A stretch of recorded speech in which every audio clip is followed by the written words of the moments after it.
Hello दोस्तों, स्वागत है आप सभी का। आशा है आप सभी की तैयारी बहुत अच्छी चल रही होगी और बढ़िया तरीके से पढ़ाई कर रहे होंगे, मस्त तरीके से रह रहे होंगे।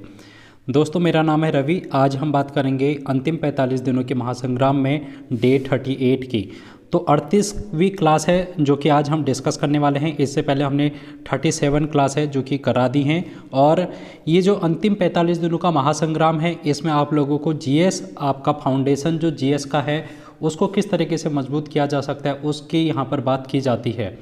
और इसमें जीएस के हर एक टॉपिक को कवर कराया गया है अभी तक, चाहे वो इंडियन पॉलिटी का है या फिर इंडियन ज्योग्राफी का है या फिर कंप्यूटर का है, और या फिर आप लोग अर्थशास्त्र की अगर बात करें तो हमने अर्थशास्त्र भी यहाँ पर शुरू कर दी है। अगर आप लोगों ने वीडियो नहीं देखी है तो जाके देख लेना। आज हम इंडियन हिस्ट्री में बात करेंगे, मध्यकालीन भारत के इतिहास की, मिडेवल हिस्ट्री की आज हम बात करेंगे। और मिडेवल हिस्ट्री को आज हम समाप्त कर देंगे क्योंकि यहाँ पर हम बात करेंगे मुग़ल काल की। और मुग़ल काल में हमने इससे पहले बाबर देख लिया था और अकबर भी देख लिया था, हमने हुमायूं भी देख लिया था। लेकिन आज हम बात करेंगे अंतिम जो शासक हैं इसके, जहांगीर, शाहजहाँ और औरंगजेब। यहाँ से भी आपके एग्ज़ाम में क्वेश्चन बनते हैं, तो आप लोग इस चीज़ को देखना और आपके एग्ज़ाम में प्रश्न बनेंगे।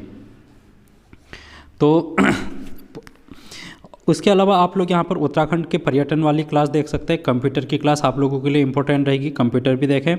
विश्व का इतिहास पटवारी लेखपाल वाले ज़रूर देख के जाएँ क्योंकि वहाँ पर पटवारी लेखपाल वालों के लिए विश्व के इतिहास से भी प्रश्न बनेंगे, तो आप लोग इस यहाँ से देख के जाएँ, ठीक है। उसके अलावा उत्तराखंड का भूगोल भी मैंने करा रखा है, आप लोग देखें, यहाँ से आप लोगों को डेफिनेटली मदद मिलेगी। और बिनसरियर बुक सीरीज़ भी मैंने करा रखी है आप लोगों को। कुछ क्लास हैं इसमें मैंने दे रखी है इंपॉर्टेंट क्लास, आप लोग उनको देखना, आपके लिए इंपॉर्टेंट रहेंगी। करंट अफेयर भी आप लोगों को इस चैनल के माध्यम से कराई जा रही है, तो करंट अफेयर भी आप लोग देख सकते हैं। रीजनिंग जिसकी भी कमज़ोर है वो यहाँ से देख कर अपनी रीजनिंग को मजबूत बना सकता है। और पेपर हल भी मैं करा रहा हूँ जहाँ पर प्रीवियस ईयर क्वेश्चन पेपर है जो कि मैं कराता हूँ, तो आप लोग इसको भी देखें।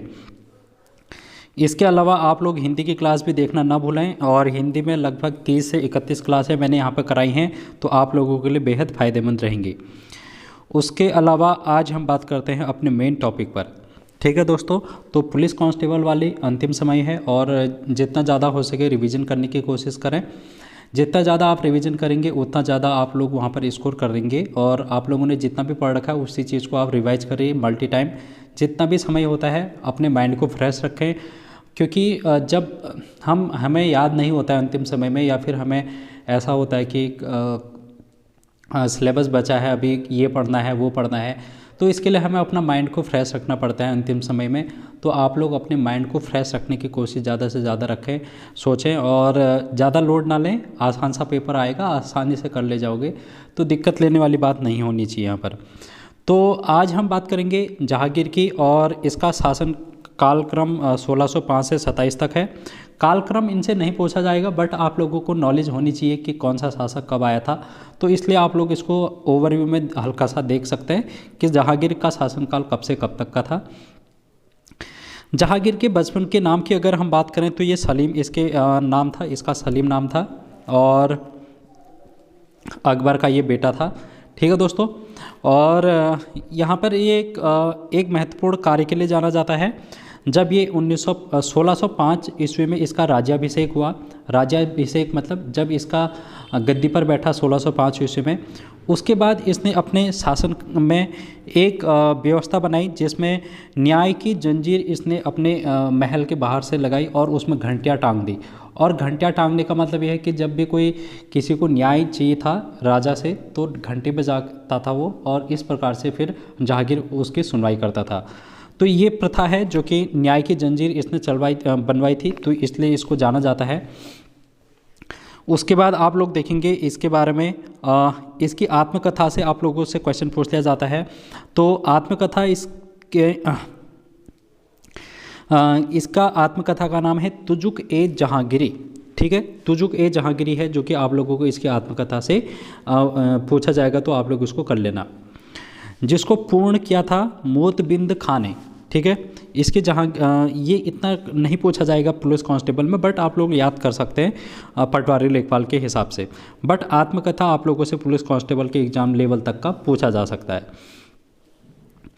अगर हम बात करें जहांगीर के बड़े पुत्र खुसरो ने अपने पिता के विरुद्ध क्या कर दिया था, विद्रोह कर दिया था। इसका एक बेटा था जिसका नाम है खुसरो, उसने अपने पिता के खिलाफ क्या कर दिया था, विद्रोह कर दिया था। और इसमें इसका साथ जो दिया था वो गुरु अर्जुन देव ने दिया था, जो कि सिख के 5वें गुरु के रूप में जाने जाते हैं। और आप लोगों को ये भी क्वेश्चन पूछा जाता है कि गुरु ग्रंथ साहिब जो कि सिख का ग्रंथ है वो किसने लिखा था, तो गुरु अर्जुन देव ने ही लिखा था ये गुरु ग्रंथ साहिब। और ये 5वें गुरु थे, आप लोगों को ध्यान में रखना है। इन्होंने क्या की थी, मैंने जैसे कि आप लोगों को बताया कि इन्होंने खुसरो की यहाँ पर मदद की थी जहांगीर के विरुद्ध।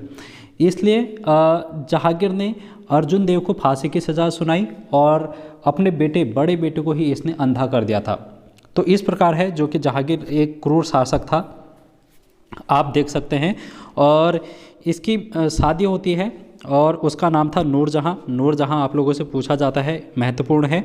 मेहरुन्निसा भी इसको कहा जाता है, मेहरुन्निसा। अब इसने एक चीज़ के लिए प्रसिद्ध है, इसने गुलाब के शरबत की खोज की थी, गुलाब के इत्र की खोज जिसने की थी। आप लोगों से अक्सर कभी कभी क्वेश्चन पूछ लिया जाता है, तो आप लोग इसको गलत मत करके आना। अगर हम बात करें जहांगीर के समय में, ये एक प्रकार का चित्रकार था। चित्रकार मतलब इसे चित्रकला से बहुत प्रेम था, इसलिए इसके काल में जो चित्रकला है वो बहुत चरमोत्कर्ष पर रही थी। इसलिए इसके काल को चरमोत्कर्ष का काल माना जाता है चित्रकला के लिए। आप लोगों से डायरेक्टली क्वेश्चन पूछा जाता है कि मुगल काल में चित्रकला किसके समय में है जो कि सर्वाधिक मात्रा में प्रचलित थी, या फिर चरमोत्कर्ष का काल कहाँ पर था, तो वो जहांगीर था, जहांगीर की चित्रकला। ठीक है दोस्तों, इसलिए इसके काल को क्या कहा जाता है, चित्रकला का स्वर्ण काल कहा जाता है जहांगीर के समय को। ये बात आप लोगों को ध्यान में रखनी है। जहांगीर के समय में कुछ विदेशी हैं जो कि भारत आते हैं, उनमें से एक है कैप्टन हॉकिंस।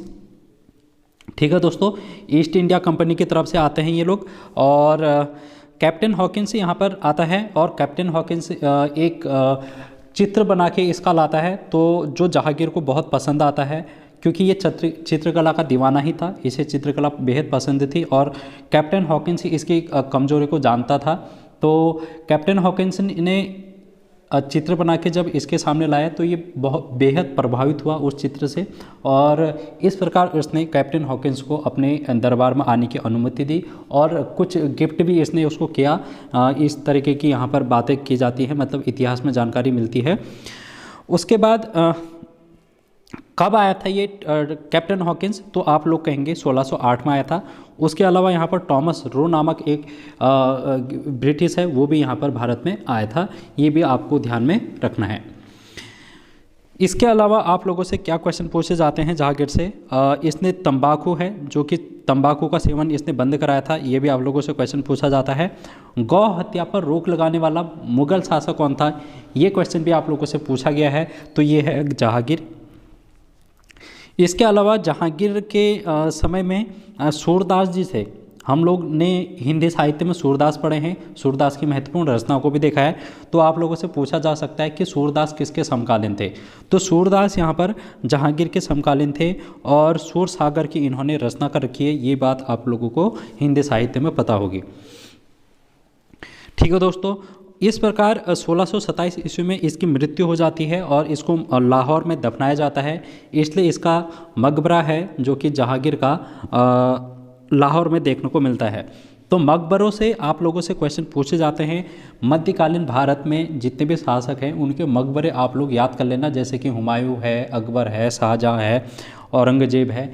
ये मुगल काल के मकबरे तो कम से कम याद करके ही जाना, क्योंकि मकबरों से एक आध क्वेश्चन पूछ लिया जाता है कभी कभी। इसके बाद हम देखेंगे इसका बेटा आता है शाहजहाँ। शाहजहाँ की अगर हम बात करें 1625 से 1657 ईस्वी में ये शासन करता है यहाँ पर, और इसका वास्तविक नाम खुर्रम है। जिस समय जहांगीर की मृत्यु हुई उस समय ये दक्षिण भारत में शासन करता था, दक्षिण भारत में था ये उस समय। और इसने 1628 ईस्वी में है जो कि गद्दी पर बैठता है। इसकी शादी की अगर हम बात करें तो मुमताज़ बेगम से इसकी शादी होती है, और उसी की याद में इसने एक आगरा में 1631 से 1651 के बीच 1653 के बीच में ताजमहल बनाया। तो आप लोगों से क्वेश्चन पूछा जाता है ताजमहल किसके याद में बनाया गया है, तो ये है मुमताज़ बेगम, जिसका नाम है अर्जमुंद बानो बेगम, अर्जमुंद बानो बेगम। ठीक है दोस्तों, इसकी पत्नी का नाम मैंने यहाँ पर लिखा ही है, अर्जमुंद बानो बेगम, मुमताज़ बेगम के नाम से ये प्रसिद्ध है। उसके बाद आप लोगों से ये भी क्वेश्चन पूछा जाता है कि जो ताजमहल है इसकी रूपरेखा किसने तैयार की थी, तो उस्ताद ईसा ने इसकी क्या की थी, रूपरेखा तैयार की थी। और ताजमहल का निर्माण करने वाला जो कलाकार था उसका नाम है उस्ताद अहमद लाहौरी। ऐसी मान्यता है, वैसे पता नहीं ये कितनी बात सच है या कितनी गलत है, बट आप लोगों के एग्जाम में तो नहीं पूछा जाएगा, बट ये माना जाता है कि शाहजहाँ ने इनके हाथ है जो कि काट दिए थे, क्योंकि इस प्रकार की चित्रकला दोबारा न बने।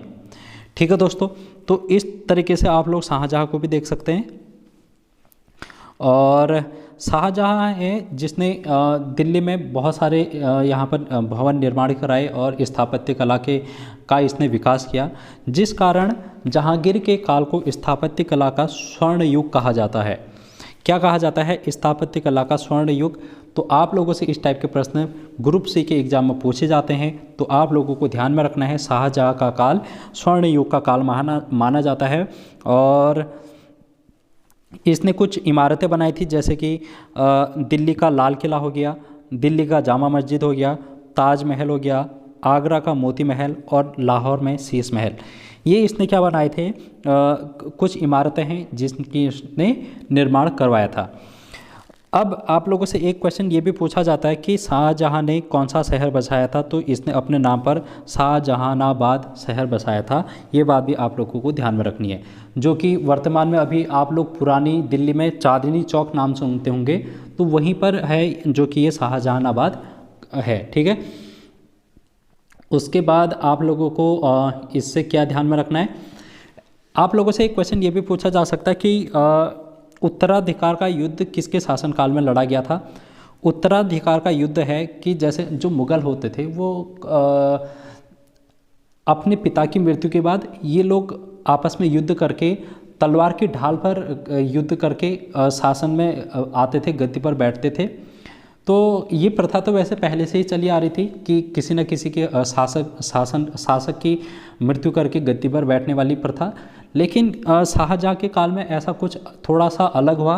और थोड़ा अलग ये हुआ कि शाहजहाँ के जो बेटे थे उन्होंने शाहजहाँ के जीवित रहते हुए उत्तराधिकार का युद्ध लड़ा था आपस में, और जिनमें दारा शिकोह का नाम आप लोग सुनते हैं और औरंगजेब का नाम आप लोग सुनते हैं। ठीक है, तो ये इसके बेटे थे जिन्होंने आपस में युद्ध लड़ा था। 4 बेटे इसके थे और 2 बेटों का नाम मुझे याद नहीं आ रहा है अभी फ़िलहाल, लेकिन आप लोगों को उनके नाम से कुछ नहीं करना है, आपके एग्जाम में नहीं पूछता है।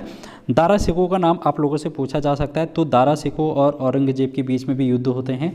और शाहजहाँ चाहता था दारा शिकोह है जो कि शासन करे, क्योंकि सबसे बड़ा बेटा था, लेकिन औरंगजेब है जो कि दक्षिण भारत में उस समय शासन कर रहा था। और दक्षिण भारत में जब ये शासन कर रहा था तो इसने अपने तीनों भाइयों को बुलाकर क्या किया, दारा शिकोह को पराजित कर दिया। इस प्रकार औरंगजेब ने अपने तीनों भाइयों को हराकर गद्दी पर बैठता है, तो इसलिए इसको उत्तराधिकार का युद्ध कहा जाता है। ठीक है दोस्तों, उत्तराधिकार का युद्ध कहा जाता है। इसमें 4 युद्ध हुए थे और उन युद्ध से आपके एग्जाम में क्वेश्चन प्री एग्जाम में तो नहीं पूछे जाते, बट मेंस एग्जाम में पूछे जाते हैं। बट आप लोगों को तो प्री के हिसाब से पढ़ना है, ग्रुप सी के हिसाब से पढ़ना है। 1666 ईस्वी में इसकी मृत्यु हो जाती है और इसको दिल्ली में दफनाया जाता है। तो इसलिए आप लोगों से पूछा जा सकता है कि शाहजहाँ का मकबरा कहाँ पर है, तो आप बोलेंगे दिल्ली में है। उसके बाद जैसे कि मैंने कहा आपसे कि औरंगजेब है जो कि आता है, सबसे क्रूर शासक माना जाता है और सबसे बुद्धिमान शासक भी ये मुग़ल शासक का माना जाता है। लेकिन हम लोग अकबर का नाम ज़्यादा प्रचलित देखने को मिलता है, क्योंकि औरंगजेब का नाम हम नेगेटिव सेंस में ज़्यादा लेते हैं, बट अकबर का नाम हम पॉजिटिव सेंस में लेते हैं। लेकिन ये औरंगजेब जो है वो अकबर से ज़्यादा बुद्धिमान व्यक्ति था, योगी शासक था। लेकिन इसकी कुछ कमियां भी थी, जिसके कारण इसको इतिहास के पन्नों में सही जगह नहीं मिल पाई। और 1658 से 1707 तक सर्वाधिक समय तक शासन करने वाला एक शासक था ये, और इसने दक्षिण भारत में भी अपना परचम लहराया था और मराठों के साथ भी इसका संघर्ष जारी रहा था। ठीक है दोस्तों, तो इस प्रकार है जो कि औरंगजेब यहाँ पर शासन करता है। और इसका जन्म की अगर हम बात करें 1618 में इसका जन्म हुआ था देहात गुजरात में। इसका अन्य नाम क्या है? आलमगीर है इसका अन्य नाम, ये भी आप लोगों को ध्यान में रखना है। और इसकी पत्नी का नाम है रबिया बीबी। रबिया बीबी जिसको दिलरास बानो बेगम के नाम से जाना जाता है। और इस तरीके से आप लोगों को क्वेश्चन पूछे जाएंगे। उसके बाद आप लोगों को ये ध्यान में रखना है कि मुग़ल शासन में ऐसा कौन सा राजा है जिसका 2 बार राज्याभिषेक हुआ। तो औरंगजेब है जिसका 2 बार राज्याभिषेक हुआ, यानी कि इसका गद्दी पर ये 2 बार बैठा था। एक बार 1658 में आगरा में इसका राज्याभिषेक हुआ और दिल्ली में इसका हुआ फिर 1659 ईस्वी में। तो औरंगजेब आप लोगों को याद करना है 2 बार जिसका राज्याभिषेक हुआ था। अब अगर हम बात करें औरंगजेब की, तो इसने सिखों के 9वें गुरु थे जिनका नाम है गुरु तेग बहादुर, उनकी हत्या की थी। ये भी आप लोगों को ध्यान में रखना है। ठीक है, इतनी बातें हैं जो कि आप लोगों को अभी तक ध्यान में रखनी है, आप लोगों के एग्जाम में क्वेश्चन पूछे जा सकते हैं।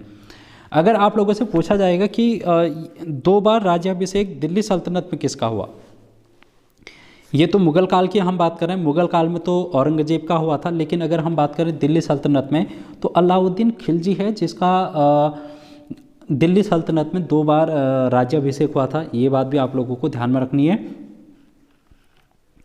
इसके बाद हम बात करेंगे पुरंदर की संधि की। 1665 में है जो कि पुरंदर की संधि होती है। और पुरंदर की संधि अगर हम बात करें, दक्षिण भारत में शिवाजी का शासन था बीजापुर वाले क्षेत्र में। तो इसने अपने एक सेनापति था इसका एक सेना में था जिसका नाम है जय सिंह। तो जय सिंह को इसने कहाँ भेजा? बीजापुर भेजा। और औरंगजेब ने जय सिंह को कहाँ पे भेजा? शिवाजी के बीजापुर में भेजा और उसका दमन करने के लिए। लेकिन ये उस समय क्या होता है, यहाँ पर बीजापुर को ये हरा नहीं पाता है। लेकिन उसके बाद ये क्या करते हैं, एक संधि करते हैं जिसको पुरंदर की संधि कहा जाता है 1665 में। महाराष्ट्र के शिवाजी थे एक तरफ और दूसरी तरफ थे जय सिंह जो कि औरंगजेब की तरफ से थे। और दोनों के बीच में एक संधि होती है। इस संधि में ये निर्धारित किया जाता है कि जो शिवाजी हैं वो मुग़लों को 13 किले सौंपेंगे। 23 किले हैं जो कि शिवाजी मुग़लों को सौंपेंगे। और शिवाजी ने ये वचन दिया था कि बीजापुर के युद्ध में मुग़लों की सहायता वो करेंगे। ठीक है दोस्तों, क्या वचन दिया था कि बीजापुर के युद्ध में क्या करेंगे, वो मुग़लों की सहायता करेंगे। इसलिए आप लोग देखते हैं कि 1685 ईस्वी में बीजापुर और 1687 ईस्वी में मुग़लों का साम्राज्य जो है वो गोलकुंडा में हो जाता है। तो बीजापुर और गोलकुंडे को मुग़ल साम्राज्य में मिलाने वाला शासक था जो कि औरंगजेब है। बीजापुर को कब मिलाया गया आप लोगों से पूछा जा सकता है, 1685 में। और गोलकुंडा को कब मिलाया? 1687 ईस्वी में। इसके बाद आप लोगों को क्या ध्यान में रखना है, 1679 ईस्वी में इसने जजिया कर को पुनः लागू किया। आप लोगों से क्वेश्चन पूछा जा सकता है कि मुग़ल शासनकाल में कौन है जिसने जजिया कर को लगाया था, वो है औरंगजेब। औरंगजेब की एक उपाधि है जिसको जिंदा पीर के नाम से भी जाना जाता है। तो जिंदा पीर नाम से किसको जाना जाता है मुग़ल काल में? तो औरंगजेब को जाना जाता है। औरंगजेब के गुरु का नाम मीर मोहम्मद हकीम था, ये भी आप लोगों से पूछा जा सकता है। तो इस तरीके से आप लोग इनके बारे में देखेंगे। उसके अलावा इसने अपने दरबार में संगीत पे पाबंदी लगा दी थी और शास्त्रीय संगीत पर इसने फारसी में सबसे अधिक इसके शासनकाल में पुस्तकें लिखी गई थी। इतना इम्पोर्टेंट है नहीं वैसे, लेकिन आप लोगों से ये क्वेश्चन पूछा जा सकता है कि मुग़लों की राजभाषा क्या थी? तो फारसी भाषा थी। ठीक है, और आप लोगों से अक्सर ये क्वेश्चन पूछा गया है कि जो मुग़ल है वो कौन सा वाद्य यंत्र बजाता था? तो ये बीड़ा है जो कि बजाया करता था। बीड़ा से सबसे अधिक इसको प्यार था। तो इस तरीके से आप लोग उसको देख सकते हैं। उसके अलावा यहाँ पर इससे ज़्यादा क्वेश्चन नहीं बनते हैं औरंगजेब से, इतने ही क्वेश्चन हैं जो कि बन सकते थे, मैंने आप लोगों को कराने की कोशिश की है। 1707 में इसकी मृत्यु हो जाती है और महाराष्ट्र के खुलदाबाद में इसको दफनाया जाता है। यहीं पर इसका मकबरा है, महाराष्ट्र के खुलदाबाद में।